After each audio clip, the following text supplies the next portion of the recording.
მოგესალმებით, მეტრონომის სტუმარია, კონფლიქტოლოგი პაატა ზაქარეიშვილი. გამარჯობა ბატონო პაატა. მოგესალმებით, მივესალმებით ჩვენს მაყურებელს, მადლობა მოწვევისთვის. მადლობა მობრძანებისთვის. ირანში ბოლო დღეების განმავლობაში ვითარება უკიდურესად გამწვავდა.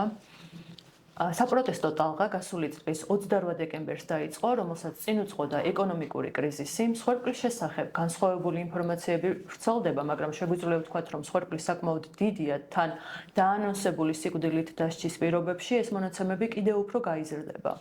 ირანში არსებული ვითარება გავლენას ახდენს ახლო აღმოსავლეთზე, ენერგეტიკულ ბაზარზე და დიდ სახელმწიფოებს შორის ძალთა ბალანსზე. საინტერესოა, როგორ განვითარდება პროცესები და ასევე რა ნაბიჯებს გადადგანს ამერიკის შეერთებული შტატები. დღევანდელი ვითარების გათვალისწინებით, როგორ შეიძლება ვიმსჯელოთ, რა ფაზაშია ირანი და როგორ მივიდა პროცესები ამ მდგომარეობამდე? ხო, ძალიან რთული ვითარება ირანში. ირანში ნამდვილად რეჟიმი, რაც უცნაურად ჟღერდეს, პრინციპში არ ეწინააღმდეგებოდა აქციებს, ანუ აქციების დაწყებას არ ეწინააღმდეგებოდა, ანუ არსებობდა ირანულ საზოგადოებაში არსებობს განცდა, რომ გაპროტესტება რაღაცა შეიძლება. მაგრამ შემდეგ თუ ის მასობრივ ხასიათს ეწყებულობდა, იწყებოდა რეპრესიები და საშინელ დონეზეც იყო ეს რეპრესიები, მაგალითად 2017 წლის გამოსვლები იყო 18 წლის 1500-ზე მეტი ადამიანი დაიღუპა. მიუხედავად ამისა, ითვლება, რომ ირანში აქციები ტარდება რეგულარულად, რაც ვერტყოთ მაგალითად სიტყვაზე რუსეთში. ხო, რუსეთში შეუძლებელი აქციები, იმიტომ რომ სასტიკი რეჟიმია, ანუ ამასთან შედარებით. და ანუ აქციები არის ირანული საზოგადოების ერთ-ერთი თამდევი ერთ-ერთი გამოვლენა და მე მგონი რეჟიმის ამოცანა იყო, რომ მოდი მივცეთ ამ ხალხს რაღაც ორთქლის გამოშვების საშუალება და როგორც წესი აქციების დიდი ნაწილი მშვიდობიათ მიმდინარეობს თუ არა თუ გვახსოვს საშინელი ფორმები. ანუ ხალხმა იცის, რომ მშვიდობიან აქციებს არ მოყვება დარბევები, ხოლო თუ აქციები გადაიზარდა რაღაც გარკვეულ მოქმედებებში, ამას შეიძლება მოყოს სერიოზული სასტიკი, თქვათ ასე, ეგზეკუცია. აი ამ შესავლის შემდეგ უნდა ითქვას, რომ ასეთ რამე არ მოხდა ირანში. ანუ მიუხედავად იმისა, რომ თითქოს აქციების მიჩვეული ვარ ყველა მთელი მსოფლიო, რომ ირანში მორიგი აქციებია. ესე არ არის.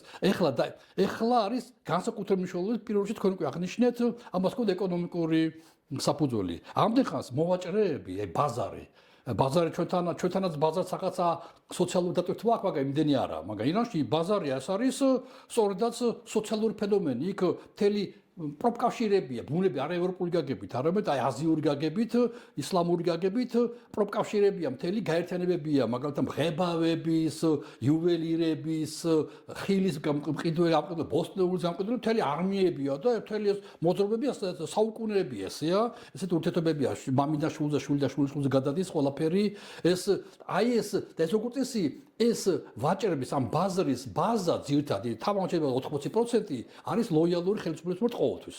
ამიტომ ხელისუფლებისთვის შოკი იყო, რომ ბაზარი გამოვიდა. ბაზარი გამოვიდა გარე და ჩაკეტა და გაფიცო გამოაცხადა. ამდენ ხანს ყველა გამოსვლები არის ადამიანის უფლებების დაცვაზე, განსაკუთრებით ქალთა უფლებების დაცვაზე, ჩადრის ტარებაზე, ჩაცმულობაზე.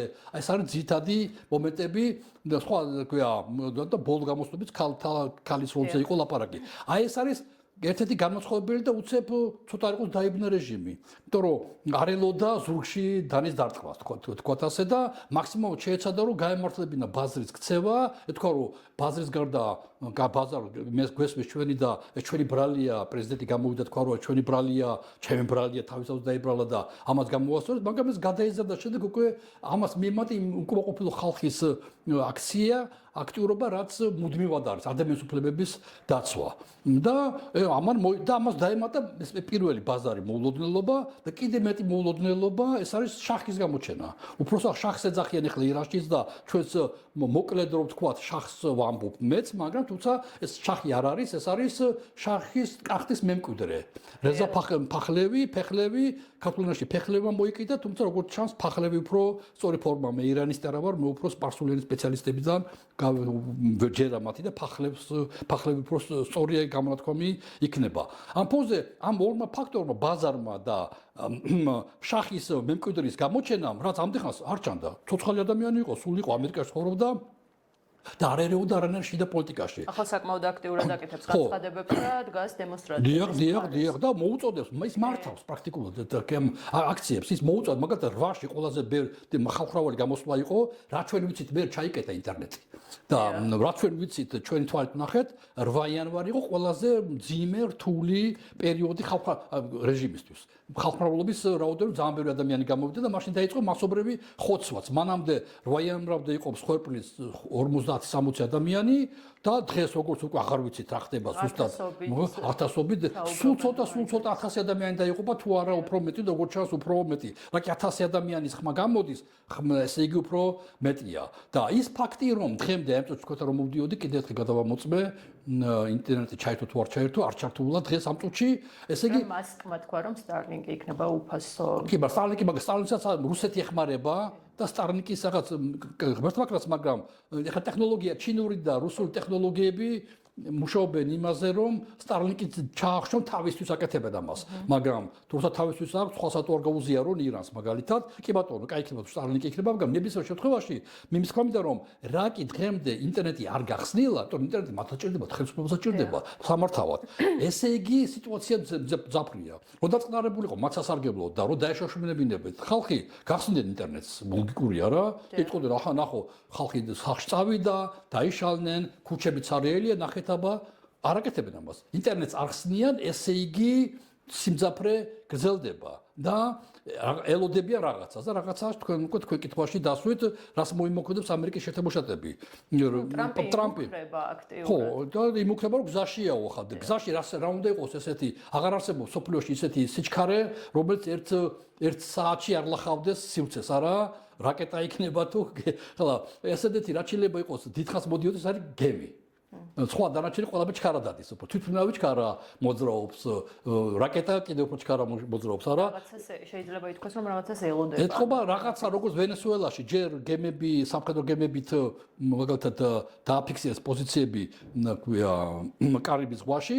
და შემდეგ მოხდა უკვე იმ ოპერაციის განხორციელება რაც განახორციელეს ვენესუელის პრეზიდენტის გატაცება აქ მეჭვემპარება რომ ეს გამოვიდეს ეს იოლი არ იქნება გამიკვირდება და გამიხარდება და ნამდვილად ისე ვაღიარებ რომ მაგრამ იმდენად დაცული არის აიატოლა ხომენეი თავის ბუნკერში და იმდენად სერიოზული ძალებია მის გარშემო რომ ვენესუელაში ყოველთვის ჩანდა რომ არსებობდა ხალხი ვინც ამერიკასთან თანამშრომლობდნენ მასობრივად უამრავი ადამიანი იყო ემიგრაციაში და ასე შემდეგ და ეხლა რაც ჩვენ ხედავთ ირანში შახის გარდა პრაქტიკულად ესეთი და გარდა ხალხი რომელიც ქუჩაში გამოდის მაგრამ ინსტიტუციონალურად პარტიების სახით აი ვენესუელაში ნობელის პრემიის ლაურეატი არის ოპოზიციონერების მთელი პარტია არის ამერიკაში ან და გაქცეულები არიან ციხეში არიან ვენესუელაში რომელიც აქტიურები იყვნენ და ირანში არ არიან ძლიერი პოლიტიკური თქვათ ასე ოპოზიციონერები რომლებიც ციხეში არიან როგორც წესი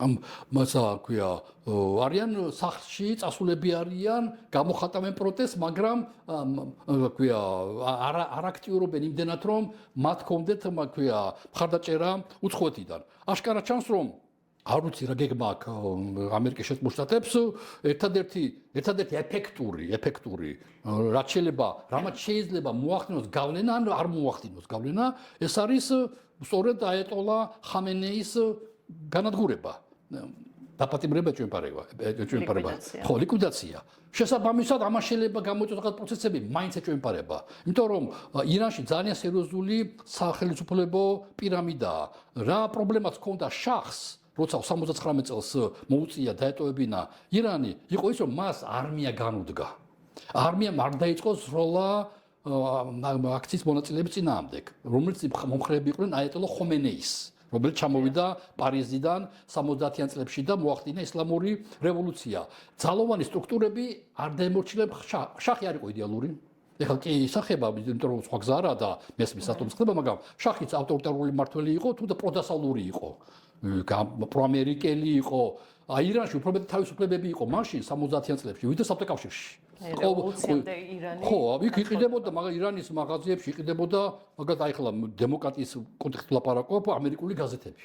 აი გამოვიდა გაზეთი დღეს დილით ამერიკაში საღამოს თვითონმა ჩამოიტანა და ანუ ყველა გაზეთები ხა ტელევიზიები ისე პოპულის იმდენად გავრცელებული არ იყო როგორც ახლა არის ტელევიზიები და ძნელი იყო მაგრამ ამერიკული ტელევიზია იყო თვითონ ირანში და ასე შემდეგ ასე რომ წვდომა დასავლური ღირებულებებთან ინსტიტუციონალური წვდომა ხა ჯინსებზე არ ვლაპარაკობ და რა ჩვენი ოცნება იყო გამოსაბჭოთა კავშირში ეგ კოკა-კოლა და რაღაცები ეს ხოდა მოსული ბუნებრივობა იყო ვლაპარაკობ აი დემოკრატიულ ღირებულებებზე პრესაზე როგორ მოწყობილი ამერიკა გადაადგილებაზე ვიზები პასპორტები რაღაცები უფრო თავისუფლება იყო ირანში ამ დროს მიუხედავად ამისა ძალიან სასტიკი რეჟიმი იყო შაჰის რეჟიმი ძალიან სიხარები იყო ძალიან მაღალი იყო საბჭოთა კავშირი ოღონდ პროამერიკული თუ შეიძლება ასე ითქვას სახით და არმია განუდგა მაშინ შაჰს ამიტომ რა გააკეთა აიატოლა ხომეინიმ მან შექმნა პროფესიონალური არმია ესა ქვია ისლამის გუშაგები ესა ქვია ქსირი რუსული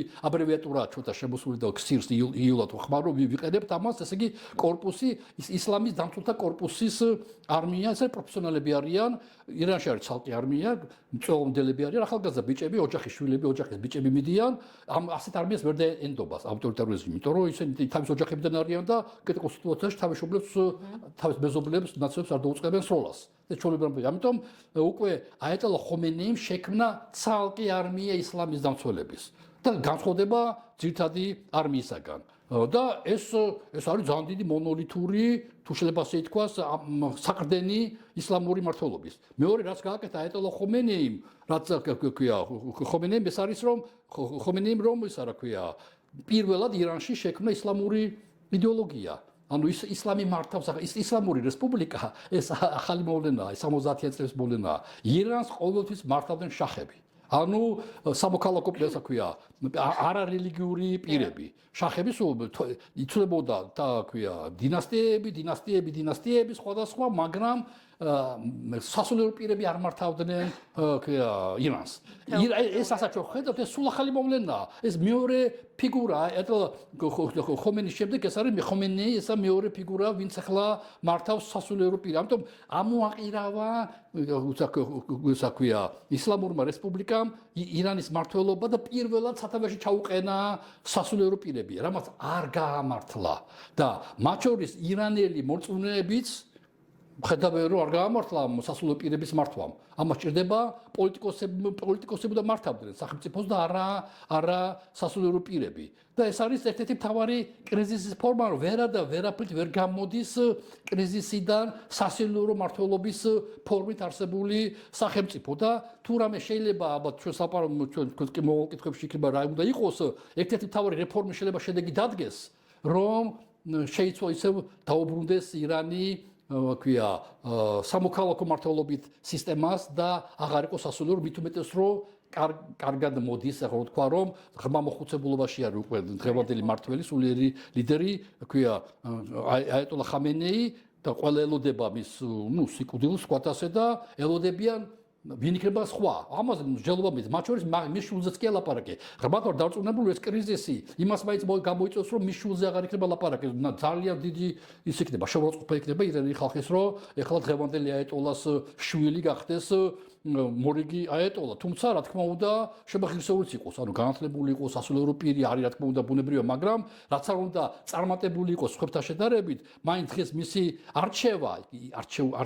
ირჩევა სპეციალური არ იქნებოდა სწორი იმიტომ რომ მონარქიის შენაზავი გამოვიდოდა და რაც ირანელებისთვის ანუ მორწმუნე ირანელებისთვის იქნებოდა შეურაცხყოფელი ესე რა დაიცალა ირანი აიატოლებისაგან მართლა უდიდესი ფიგურები ყავთ მთელი ყუმში უამრავი ისა ქვია ცხოვრობს მოღვაწეობს აიატოლები და ასე შემდეგ აიატოლებში არა პოპულარული რო იცოდეთ მართლობა ეს არასწორი ფორმაა რაც ქვია ხომეინიმ შემოიტანა და მაშინ ვერაფრით ვერ იპოვეს ვინ უნდა ყოფილიყო შემდეგი აიატოლა და ეს ხომეინი დაინიშნა როგორც ძალიან დასწიეს დონე მისი რა ქვია თუ შეიძლება ასე ითქვას სტატუს და დონე როგორი შეიძლება აი გამოცდების თუ შეიძლება პირობები რომ როცა სტუდენტები ვერ აბარებენ კარგად გამოცდებს წევენ ქვემოთ ქვია მოთხოვნებს რათა ქვია დაბალი დონის სტუდენტები მაინც მოხვდნენ ინსტიტუტში აი იმდენად ძალიან სახელგანთქმული გიგანტი ფილოსოფოსები ყავდათ მაშინ ყუმში, ქვია ირანს, მაგრამ ყველა უარს ამბობდა ყოფილიყო ხომენის შემდეგ, რა ქვია, აიატოლა და მოუწიათ იპოვეს კაცი, ვინ თათახვდა და მასზე დაწერა შემდეგ კონსტიტუცია, თუ შეიძლება ასე ითქვას, ძალიან ესეთი უცნაური მოვლენა იყო, ის ადამიანი დღემდე მართავს და ის დღეს მიდის, ანუ მალე უნდა წავიდეს.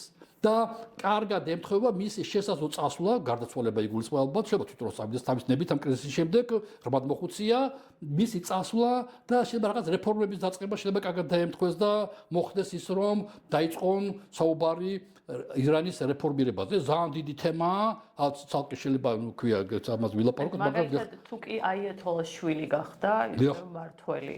ეს თვითონ შიდა კრიზისს ხომ არ გაამწვავებს უფრო მეტად აი მაღალ ჩინოსნების უკმაყოფილებასაც და თუ ამ სცენარით განვითარდა პროცესები, შემდგომ უკვე რამ რეალობას მივიღებთ ირანში? მე თითქოს დარწმუნებული ვარ, აღარ მოხდება ეს შვილის დანიშვნა, იმიტომ რომ არჩევა, იმიტომ რომ ეს იქნება ძალიან ძირითადი გამოწვევა მე გეთანხმებით. თუ ეს მართლა ესე მოხდა, ახლა ირანში მართლა არიან გონიერი ადამიანები, მათი გონიერება მიმულია ღვთაებრუნებას. მართლაც ირანში ხალხი არ არის ლეგიტიმაციის წყარო, პარტიები არა ლეგიტიმაციის წყარო, პარლამენტი ანუ არც ერთი ამ ქვეყნიური სახელმწიფო მმართველობითი ორგანო არ არის ლეგიტიმაციის წყარო, არის ალაჰი. სული ანუ ღმერთი და ახლა ღმერთს როგორ გავუგოთ, ხო? როგორ გავიგო მისი ნება? ამიტომ შექმნილი არის 12 კაციანი, თუ შეიძლება ასე ითქვას, მოდარაჯეთა საბჭო, ალბათ ასე ვთარგმნოთ, 6 არის ღვთისმეტყველი და 6 ქვია შიიტური სამართლის სპეციალისტი. 12 კაცისგან შედგარი საბჭო, რომელიც ქმნის აქ სპეციალურ ტერმინები, ახლა არ მინდა მაყურებელი დავაბნიო ამ ტერმინების გამოყენებით, რომლებიც ამ ღვთაებრივ ნების გამოხატულობას ახდენენ ღვთაებრივ ნების ინსტიტუციონალიზაციას. აიმბობენ აი ღმერთი, აი ასე ითხოვს ჩვენგან, ამას ითხოვს. და ახლაც ხდება, რაც იყო ბიზანტიაში, ადრეულ ბიზანტიაში. მართლმადიდებლობა მაინტერესებს და ხედავ იქ რომ მაშინ როგორ ხდებოდა ჩამოყალიბება რა არის სამება, სამების დოქტრინა და უამრავ რაღაცები და ბევრ ამაში გავს ახლა იმეორებს დღევანდელი ირანი ამ კონტექსტში. ანუ ხდება რაღაცნაირად ალაჰის ნების გამოკვეთა აი ამ 12 ადამიანის მიერ და შემდეგ ამის გავრცელება და ესენი შემდეგ უკვე იმსახურებენ პარლამენტს, ანუ ამ პარლამენტის წევრებს რაღაცნაირად ფილტრი ხდება შემდეგ, რომელიც პარლამენტის წევრი შეიძლება იყოს, პრეზიდენტი შეიძლება იყოს, მთავრობის წევრები და შემდეგ და ანუ ხდება იმის ღვთაებრივი ნების ფილტრაცია და გადაყვანა ადამიანურ სახელმწიფოებრივ ენაზე. ეს არის რაღაც ძალაუფლების უნიკალური ფორმა, რომელიც მე მგონი სოფლიოში აღარ არსებობს გარდა ირანისა. და აი ამ ფონზე არა გამორიცხული რომ აი ამ ჯგუფმა რაღაც შეცვალოს, რეფორმები საჭირო არის და შესაბამისად მე მგონი რომ მათ კარგად ესმით რომ დაუშვებელია დღეს აიატოლა ხამენი. როგორ შეიძლება? ცულებები ბევრი შეიძლება იყოს. ცულებები განსახორციელებელია როგორც გარეთ, ისე შიგნით, საგარეო. საგარეოში ორი მნიშვნელოვანი ცულება უნდა გააკეთოს ირანმა, თუ მართლა უნდა რომ შეინარჩუნოს თავის გავლენები და გაძლიერდეს კიდევაც, კაი გაგებით. ეს არის რომ უნდა თქვას უარი ბირთვული იარაღზე, არაფერში არ ჭირდება ირანს ბირთვული იარაღი. დააქციეს ქვეყანა, სიღარიბეა საშინელი, უამრავი ფული მარტო ბირთვული იარაღი ხო არა, მას შეიძლება სარაკეტო მოსახურება რა, მიტანა, ანუ რაკეტების წარმოება ჭირდებათ. უამრავი, ანუ მილიტარიზაციაზე უნდა ითქვას კაფიო უარი. ირანს არავინ არ ემუქრება ნამდვილად. არ აყავს ირანს ბუნებრივი მტერი, როგორც საქართველოს ყავს ბუნებრივი მტერი რუსეთის სახით მაგალითად, ხო? ირანს არ ყავს ესეთი ბუნებრივი. ისრაელი მტრად ყავს, იმიტომ რომ ის ემტრობა ისრაელს და ისრაელს ქვია არ აღიარებს და მოუწმესა ქვია მის კონცეფციაში შედის უნდა განადგურდეს ისრაელი, არ უნდა არსებობდეს. აი მეორე მომენტი, პირველი უნდა თქვა ბირთვული იარაღზე უარი და ანუ მილიტარიზმზე და ბირთვული იარაღზე უარი ნიშნავს აღარ ჭირდება არც რაკეტები და ასე შემდეგ და ფელი ფული წავიდეს უკვე საზოგადოებრივ ინტერესებში. მეორე უნდა თქვა რომ ისრაელს აქ უფლება იარსებოს როგორც სახელმწიფომ, ჩვენ არ ვებრძვით ისრაელს. შეიძლება ისრაელი არ გახდეს ჩვენი მეგობარი ამ ეტაპზე. და ბევრი პრობლემები გვაქვს მაინც, არ მოგწონს ჩვენს ისრაელის პოლიტიკა, მაგრამ ისრაელი არსებობს, ვაღიარებთ ისრაელს, ჩვენ არც ამერიკა არ მოგწონს, მაგრამ ხო ვაღიარებთ ამერიკას, არა? და ვამყარებთ დიპლომატიურ ურთიერთობას ისრაელთან. აი ეს ორი საგარეო პოლიტიკა უნდა განახორციელოს ირანმა თუ უნდა გამოძროს სიტუაციიდან. საშინაოში უფრო მეტ საქმეები გასაკეთებული, აი ეს ასე ვქვით. ანუ უნდა მოხდეს დესაკრალიზაცია ხელისუფლებისა და სახელმწიფო ძალაუფლების წყარო უნდა იყოს ხალხი. ანუ ხალხმა უნდა ეჩვენოს ყოველგვარი ფილტრის გარეშე იმ ინსტრუმენტებიდან, ანუ იმ პარტიებიდან, რაც ხელთ აქვს, აეჩვენოს პარლამენტი. და პარლამენტმა თუ იქნება, საპარლამენტო რესპუბლიკა აეჩვენოს პრემიერ-მინისტრი, როგორც ჩვეულებრივია, და დღეს პრეზიდენტი, რომ პრეზიდენტია, ეს არაფერი პრეზიდენტი არაა. მას არ ემორჩილება არმია, მის არმიას კი არ ემორჩილება, ქსირზე აღარ ვლაპარაკობ, თავის საკუთარი არ ემორჩილება არმია, პრაქტიკულად მას საგარეო პოლიტიკა ძალიან შეზღუდული აქვს. მხოლოდ ეკონომიკურ საკითხები ეხება პრაქტიკულად პრემიერ-მინისტრია რეალურად დღევანდელი პრეზიდენტი იცი ძალიან სერიოზული შეზღუდვებით. ანუ ხალხი უნდა გახდეს, არა ალახი უნდა იყოს ხელისუფლების წყარო, არამედ ხალხი უნდა იყოს, ამან საჭიროა მთელი რეფორმები, მოდერნიზაცია სახელმწიფო მართლობის სისტემის. აი იქნება თუ ირანი დაემარცხება მაგალითად თურქეთს, დღევანდელ თურქეთს, ამით მნიშვნელოვნად გამოძვრება ვითარებიდან. მაშინ უნდა გაუქმდეს ის ქსირი, რასაც ქვია, ანუ ეს კორპუსი, ისლამის დაცვის კორპუსი, დამცველთა კორპუსი და მთელი არმია და ძალოვნები გადავიდნენ აი სამოქალაქო, თქვათ ასე, რეკრუტაციის პირობებზე. ანუ ჯარი უნდა იყოს წველმანდელებით შექმნილი, იმიტომ რომ არ ჭირდება ირანს დიდი არმია არაფერში, იმიტომ რომ მას მტერი არ აყავს რეალურად ნამდვილად და შესაბამისად ამ ფორმაზე გადავა 10-15 წელიწადში ირანი გახდება ძალიან განვითარებული სახელმწიფო. ამიტომ მართლა ძალიან დამაბკოლებელია და ძალიან დიდი მუხრუჭია, რომ ყველაფერს აბავენ ღვთისნებას. და ამ დროს არ არიან ირანელები ასეთი მორწმუნეები. ამიტომ ირანელი მოსახლეობის დიდი ნაწილი, ახლა მე ვქვია, რამდენიმეჯერ თვითმფრინავში დავარ, სადაც ირანელი ქალები იყვნენ და რაღაც მახსოვს კარგად რომ შემოვიდნენ თვითმფრინავში, ჩაცმულები და როცა თვითმფრინავი აფრინდა, მე გაიხადეს. და ხო, ჩადრი მოიხსნეს. ანუ ეს რაღაცას მეტყველებს.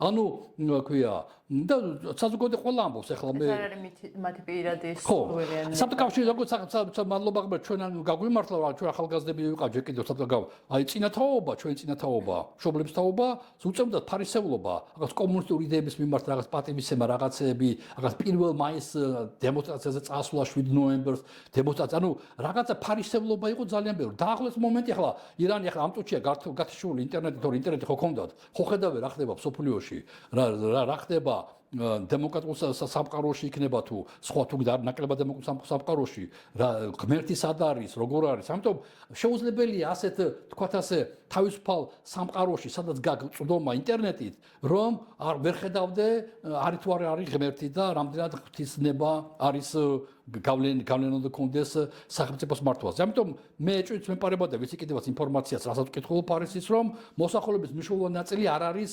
გულხურვალე მორწმუნე. თუმცა არიან გულხურვალე ნამდვილად არიან, რაღაც შეიძლება 30% ესე იყოს, მაგრამ 70% არის რეჟიმის მომხრე უბრალოდ, აი მედროვეები. ეხლა იგივე ჩვენ არჩევნებს ვაკურდებით ხოლმე არა ჩვენთან. უმრავლესობა ადამიანებს სულაც არ არიან ქართულოსების მომხრეები, მაგრამ უჩვენიათ ხმამისერმას მიზეზთა გამო. ზოგი აქ მუშაობს, ზოგი იქ მუშაობს, ზოგი შემწეობა რაღაცეები აქვს. როგორც კი შეიძლება ხელისუფლება უცებ მათაზლებენ ხმას, ხო არის? ხალხი რომელიც ყოველთვის ხელისუფლებას აძლევს ხმას. ხო, შევნაზე დამოყოლებული, ქართული ის იქნებოდა, რა ქვია, მოქალაქეთა კავშირი იქნებოდა თუ ნაციონალური მოძრაობა იქნებოდა თუ დღეს ქართულოცნება, ყველგან ერთი და იგივე კატეგორიის ადამიანები აძლევენ ხმას ხელისუფლებას. დაახლოებით ესევეა ირანში. და ამავე დროს უნდა ვიცოდეთ, რომ ირანში მოსახლეობის დიდი ნაწილი პროამერიკულია. აი, ისე ძალიან მაგონებს საბჭოთა კავშირი. ჩვენ საბჭოთა კავშირის დროს ჩემთაობას სულ ამერიკის გიგინება იყო პრესაში, ტელევიზიით, გაზეთებში, ამერიკული იმპერიალიზმი, ძირს ამერიკული იმპერიალიზმი, ძირს ამერიკული კაპიტალიზმი. ყველას გვიყარდა ამერიკა ამ დროს ახალგაზრდებს. ჯინსები გვინდოდა ამერიკული, ფშოულობდით, ყიდულობდით, ვიცმევდით, ამერიკული მუსიკა, ფირფიტების ყიდვა, ანუ ძალიან სულ ამერიკულზე იყო, მე არ მახსოვს ჩემთაობაში, მე 58 წელს დაბადებული ვარ, 69 წელს სკოლა დავამთავრე, ჩემთაობაში ახალგაზრდებში ვინმეში ყოფილიყო ანტიამერიკული განწყობა. აი ესეთი სიტუაცია ზუსტად ირანში არ უყვართ ისრაელი ნამდვილად, მაგრამ ამერიკა ძალიან უყვართ ნამდვილად. ამიტომ ეს მომენტები არის. გასული წლის ივნისში, როდესაც ირან-ისრაელის კონფლიქტი იყო საკმაოდ მწვავე ფაზაში, ჩვენ ვნახეთ, რომ ამერიკამ დაბომბა ირანის ბირთვული ობიექტები. ამან შემდგომ კონფლიქტის შეწყვეტაც გამოიწვია. ახლაც იმუქრება დონალდ ტრამპი თავის მხრივ ხედავთ, რომ ირანის მაღალჩინოსნები, მათ შორის თავდაცვის მინისტრიც მზადყოფნას გამოთქვამს ომისთვის. თუ დონალდ ტრამპმა რადიკალური ნაბიჯები გადადგა და კონფლიქტი გამწვავდა, როგორ განვითარდება პროცესებით, ასევე სხვა სახელმწიფოები, მათ შორის ახლო აღმოსავლეთის ქვეყნები, როგორ იმოქმედებენ? ეხლა სხვა სახელმწიფოებს არ აქვს ინტერესი ირანთან დაპირისპირებისა. ყველა ისლამურ სახელმწიფოში არიან შიიტები, დიდი მეტნაკლები რაოდენობით. მათ დიდი გავლენა აქვთ, ისინი დიდ გრავიტაციას განიცდიან ირანიდან. ირანი დღემდე ხეზბოლას ეხმარებოდა სირიაში გავლენები ჰქონდა. სულ ბოლო მომენტში შეიცვალა სირიაში ხო ხელისუფლება თურქეთის მხარდაჭერით და ირანმა დაკარგა თავის გავლენები სირიაში, ასევე ღაზაში გავლენები დაკარგა, მაგრამ ეს რესურსები მას დარჩა იემენში აქ ეს რესურსები. სადაც შიიტები არიან ირანს იგივე ამიტომ უფრო საჭიროა დეისლამიზაცია, დესაკრალიზაცია საჭირო ხელისუფლებისათა არ იყოს შიიტური სარწმუნოების თქვათ ასე ექსპორტი, როგორც კომუნისტების დროს სოციალიზმის ექსპორტი ხდებოდა მსოფლიოში და პრობლემები იყო აფრიკაში და სხვა ქვეყნებში. ამაზე უარი უნდა ითქვას, იმიტომ არ გაამართლა. საბჭოთა კავშირში არ გაამართლა და ირანში არ გაამართლებს ეს ყველაფერი. ამიტომ ვინაიდან ჯერ კიდე ეს ინსტრუმენტი გააჩნია ირანს, სამეზობლო არ დაიწყებს ირანის წინააღმდეგ რამე ნაბიჯებს გადაგმოს, თუმცა მას შეექმნა პრობლემები შემდეგ შიგნით. არჩევნების დონეზე უამრავი სხვა მომენტების გამო და არც ერთი მისი მეზობელი არ არის დემოკრატიული სახელმწიფო. ყველა ავტორიტარულია, ყველას ესმის დაახლოებით არ ხდება ირანში და არავის არ მოსვონს აჯანყებები და ხელისუფლების წინააღმდეგ გამოსვლა და ყველა ამ ფორმით ჩაახშობდა, შეიძლება ასე სისასტიკით არა, მაგრამ დაახლოებით ამ ფორმით ჩაახშობდა ალბათ გამოსვლებს. ანუ ირანის გარშემო არ არის დემოკრატიული რაღაცა ესეთი ქსელი, დემოკრატიული სარტყელი, რომელიც მონდომებული იქნება ირანში, რომ რეჟიმი შეიცვალოს. არ მოსწონთ ესეთი რეჟიმი, მაგრამ არ შეცვლის გამო ისინი არაფერს არ დახარჯავენ, არ გააკეთებენ ამ ტიპის რაღაცებს. ამ კითხვის პირველი ნაწილი რა იყო თქვენი? ტრამპის მხრიდან რადიკალური ნაბიჯები. ხო, რაც შეეხება დაბომბვას, როცა დაიბომბა ივნისში შარშან ეს ბირთვული ობიექტები, მაშინ მიზანი იყო ძალიან მკაფიო. ხო? უხაჩად ვთქვათ, როცა სახში გაქვს დანა გაქვს, იმიტომ რომ პური დააჭრა, ხორცი დააჭრა, ანუ დანას თავის ფუნქცია აქვს. დანით ვერ დაწერა. კომპიუტერთან ვერ იმუშავებ. ანუ ყველაფერთან რაკეტებს თავის ფუნქცია აქვს. რაკეტებმა და თვითმფრინავებმა საკუთრებმა თავის საქმე გააკეთეს. მათ გაანადგურეს ან დააზიანეს მნიშვნელოვნად ირანის ბირთვული არსენალი და ბირთვული პროგრამა. აი რაკეტით რაღაცის გაკეთება შეიძლება. კაიზერს ბრალდება ეს ცნობილი ფრაზა, რომ რა კარგია ეს ისა ქვია ეს ხმალიო ქვია ყველა გაკეთება ხმლით შეიძლება გარდეს მასზე ვერ დაждდებიო ნორმალურად. ანუ ტახტისთვის და მართვისთვის სხვა რამე საჭირო და ხმალით საკმარისი არაა. ახსოვ რომ ქვია რაკეტით ყველაფერს ვერ გააკეთებ. აი ეხლა რაში უნდა გამოიყენოს ტრამპმა რაკეტა. რატომ აკეთებს მსგავს განცხადებებს? ხო, ტრამპი ხშირად აკეთებს ასეთ განცხადებებს. განცხადებები პრობლემა არა, თავისთავად განცხადებებს აკეთებს მაგალითად იმას გრენლანდიაზეც, ხო, მაგრამ დარწმუნებული ვარ, რომ სხვანაირად მოგვარდება გრენლანდია, ვიდრე ტრამპი აკეთებს განცხადებებს. რა როლის შესრულება შეუძლია? როგორი პროცესები აწყობს მას? რუსეთს ის როგორც ჩინეთს აწყობთ ერთმანეთის დასუსტება. ჩინეთს აწყობს რუსეთის და ირანის დასუსტება, რუსეთს აწყობს ქვია ირანის და ჩინეთის დასუსტება ასე შემდეგ. ანუ ყველა უყურებს, ყველა მიგიშვებს მაქსიმალურად რო დასუსტე. რუსეთს აწყობს სუსტ ირანი, რათა უფრო დამოკიდებული იყოს შემდეგ მომავალში რუსეთზე. იმიტომ რომ ირანის მიმართ არავინ არ იქნება, თუ ირანში არ შეიცვალა რეჟიმი. თუ ირანში შეიცვალა რეჟიმი, ჩამოვიდა შაჰი მიღებული იქნა, განახორციელა ყველა რეფორმა, რელიგიურ ლიდერებს თავის ადგილი მიეჩინა და ისინი აღარ ჩაერებიან პოლიტიკაში, უარს იტყვიან ბირთვულ იარაღზე, უარს იტყვიან ისრაელის წინააღმდეგ პოლიტიკაზე, მაშინ რა თქმა უნდა რუსეთი კარგავს ირანს. მაგრამ თუ რეჟიმი შენარჩუნდება, მაგრამ იქნება სუსტი, ეს რუსეთს აწყობს. იარაღი ისე რუსეთიდან წამოვა, ფული, ენერგეტიკა რაღაცები, ამიტომ აწყობს თანაც ერთი სიმწეთ კასპიის ზღვა, ანუ ძალიან იოლია კონდეს კონტაქტი ქვია ირანთან. ამიტომ რუსეთი უყურებს, თორემ რუსეთმა ძალიან იოლად გასწირა სირიის რეჟიმი.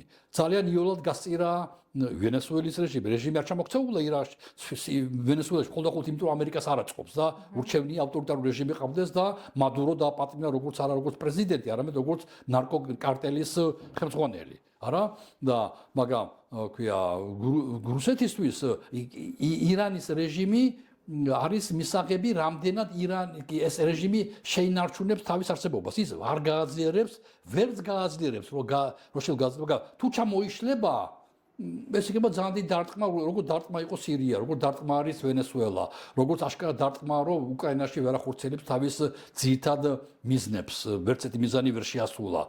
რუსეთმა აი ეს იქნება მორიგი დარტყმა და მორიგი, თქვათ ასე, შეტყობინება იმ რეგვენი არ ვიცი მე უგუნური ხალხისა, ვისაც გონია რუსეთი ძლიერია, იმიტომ რომ რუსეთი ძალიან სუსტია და ვისაც გონია რომ რუსეთი მაინც წარმატებას მიაღწევს. ამიტომ თავარი ამოცანა დღეს ამერიკაზე ღრმად არ დაწუნებული რომ ტრამპსა და რუსეთსა და ამერიკას შორის არსებობს რაღაც კავშირები არსებობს, აშკარად ჩანს ეს ვიტკოფის საშუალები და ასე შემდეგ მე რომ ნუჩერებით საქმეებში რა თქვენთვის ჯობია ნუჩერებით საქმეებში. და მე მგონი რუსეთი ახლა მაქსიმალურად ამერიკისთვის დემონსტრაციულად მაქსიმალურად ნეიტრალურია ირანის მიმართ და ცდილობს რომ ძალიან ფეხებში არ გაებლანდოს ამერიკას და ელოდება. თუ რეჟიმი გადარჩება და ეხმარება, თუ ჩამოიშლება, მაშინ სხვა მოცანები ექნება და რა თქმა უნდა იქნება მორიგი დამარცხი რუსეთისა.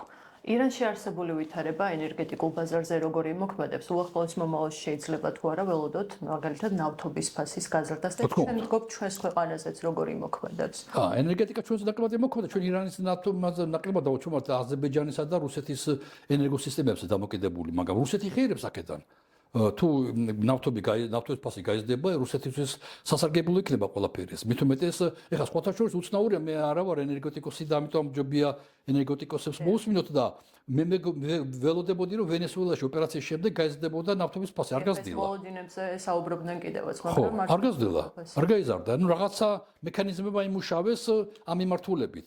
მე ახლა მაინც მაგრამ ირანზე უფრო მეტი ქვეყანა დამოკიდებული ვენესუელაში უფრო სხვანაირი ნავთობია და სატარებლად პორტულია და კიდე და ირანის ნავთობი უფრო გაყიდვადია როგორც მე ვიცი ჩემს სფეროა და ამიტომ ნამდვილად ახლა არ მინდა ამ მაყურებელი რაღაცა შესვლა შევიყვანო მაგრამ თუ ნავთობის წარმოება მაინც გაგრძელდა ირანის ნავთობის მომხმარებელი პირველში ჩინეთია ანუ ჩინეთი ინდოეთი და მე მგონი რომ ეს სახელმწიფოები დააბალანსებენ მათ ინტერესებში არაა ფასების გზდა არა მათ აწყობს სწორედ დაბალი ფასები მაგრამ რუსეთის ინტერესებში ფასების ზრდა თუ გამყიდველია ნავთობის ამიტომ ეს ის თემა რომელსაც მე ვერ გზნობ თავს კარგად და ამიტომ ვერ ვიტყვი ზუსტად რა მოხდება ჩვენ მაგ ქვეყანამ რა როლი უნდა ითამაშოს აქ სადაც ჩვენი ქვეყანა არსებობს და ჩვენ გონია ჩვენ შეიძლება თუ არა რაიმე განცხადებები გააკეთონ აი წარმოვიდგინეთ რომ გააკეთე სადღაც მიწის ნაკვეთი და იმდენ ზარმაცი ხარ რომ ღობის ფულიც არ გაგდა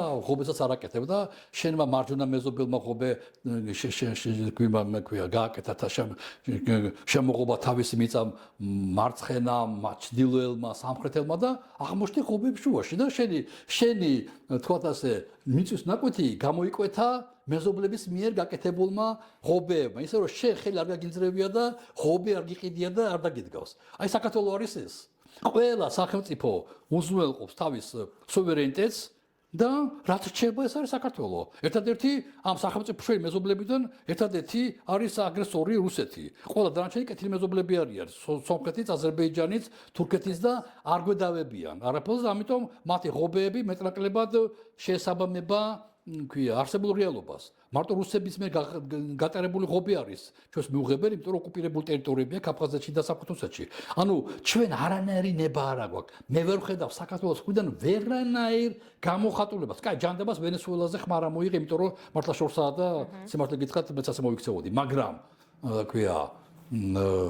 ირანი შენი მეზობელია. აქ შენ ცხოვრობს უამრავი ირანელი ჩამოდიან ტურისტებად თუ ამ ბიზნესი აქვს აქა საქართველოს რაღაც იმედები აქვს რაღაცნაირად ბინები იყიდეს რაღაც ფორმით ნუ თუ არ გაინტერესებს რა ხდება ირანში თანაც საქართველოში უძლიერესი ირანული სკოლა გვაქვს ჩვენ აღმოსავლეთ ინსტიტუტი აღმოსავლეთ ცოდნების ინსტიტუტი გვაქვს უნიკალური ასე შემდეგ ყავს უნიკალური სპეციალისტები სპარსული ენის ასე შემდეგ ანუ ძალიან კარგად ვიცით ირანი უნდა ვიცოდეთ ირანი არა მარტო პოლიტიკურად მე ირანისტი არა ვარ მაგრამ პოლიტიკურად მაინტერესებს და გეოპოლიტიკური კონტექსტზე გამომდინარე ვსწავლობ და კულტურა უნიკალურია ენა უნიკალური ყველაფერი უამრავი ადამიანია რომელშიც შეიძლება გამოვიდეს ირანზე კარგი ilaparako's.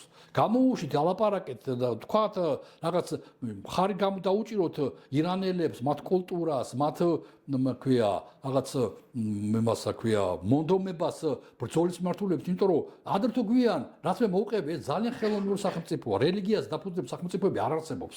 ამიტომ აუცილებლად მოხდება რეფორმები ირანში და რატომ უნდა დარჩეს ყველა ირანელს, აი მომავალში როგორ პოლიტიკოსები რომ მოვლენ, რომ საქართველოს არაფერი არ არის, მაგათ არავითარი მათ არ შეცდათ უნარი რამეზე კონდეს რეაქცია. რამე გააკეთეს მათ, მაგალითად 26 წელს 20 გვიჭირდა? არაფერი. აი რატომ უნდა ხდებოდეს? მან ძალიან გული მწყდება რომ ქართული ოცნება ასე უნაროა, სიცოცხლეზე უნაროა მთლიანად ნებისმიერ საკითხებში ასკი სოფლიოში ხდება. არა მარტო ირანის მიმართ, ყველაფრის მიმართ. და ეს არის რა თქმა უნდა ძალიან такая სამწუხარო განსაკუთრებით უკრაინის მიმართ. ჩვენ ახლა უკრაინაში მიდრე პროცესი უფრო მტკივნეულია. ჩვენ უფრო ლაპარაკია მოლდავეთში და სამართლიანო განცხადებები გააკეთეს მოლდავეთზე ახლა პაპუაშვილმა ყოველთ მიუღებელი ასე შემდეგ. ანუ როგორ შეიძლება ასე ხელახებით ილაპარაკო შეს პოტენციურ მოკავშირეებს, იმიტომ რომ მოლდავეთი იქნება თუ ქვია უკრაინა, იგივე სომხეთი, რომელიც იბრძვიან და როდესაც უნდათ ევროპისკენ სწრაფვა, ჩვენ გვაქვს კანდიდატობისათვის ჩვენს მივდივართ, ხო, ფორმალურად ესეა, კონსტიტუციაში გვიწერია რა. როგორ შეიძლება ჩვენს პოტენციურ მოკავშირეებს, ჩვენს ბუნებრივ მოკავშირეებზე ასე ხელახები და დამცინავად ლაპარაკობდე. ირანშიც მით უმეტეს აშკარად ხალხი იბრძვის. ხო? საქართველოში თუ ვინმე ქუჩაში გამოდის, არის ვინც ევროპა უნდა. არის ხალხი, ვისაც ქართულ ოცნება უნდა, ისე სახში არიან. მას თუ არ გადაუხადა ხაჭაპურის ფული და თუ არ ჩასვი სამარშრუტო ტაქსი და არ ჩამოიყვანა თბილისში, თავისი ფეხით არ ჩამოვა. გამორიცხულია. ანუ ვისაც თავისი თავი და თავის ფეხებით თუ ვინმე გამოდის აქციაზე საქართველოში, ეს არიან პროევროპელი ძალები. ამიტომ ეს არის მობილური ხალხი. აი ესები ირანში. თუ ვინმე თავის თავით, თავის ფეხით გამოდის, ეს არის ვისაც უნდა თავისუფლება, ვისაც უნდა დემოკრატია, ვისაც არ უნდა აი ეს რელიგიური მართლობა სახელმწიფოს. ეს ის ხალხია. დანარჩენები დაძახებით გამოდიან. ქსირს გამოყავს, რელიგიურ ლიდერებს გამოყავს, ასე მეჩეთებს გამოყავს და ასე შემდეგ. ამიტომ რა თქმა უნდა, ძალიან მნიშვნელოვანია, ვინ გამოდის თავის ნებით და ხალხი იბრძვის თავისუფლებისთვის ირანში. რატო არ შეიძლება რაღაცა ითქვას 2-3 სიტყვა, ესეთი მეტნაკლებად, ესეთი გაწონასწორებული თუგი. თუ არა და საჭირო უფრო მკაცრი და მკაფიო სიტყვები, რა თქმა უნდა, რათა მხარი დაეჭიროს სოლიდარობა გამოუცხადოთ იმ ხალხს, ვინც იბრძვის თავისუფლებისთვის. ძალიან დიდი მადლობა ბატონო პაატა. ტრადიციულად საინტერესოა ხოლმე თქვენთან საუბარი. დიდი მადლობა თქვენ პირიქით, მე ძალიან სიამოვნებთ თქვენთან საუბარი.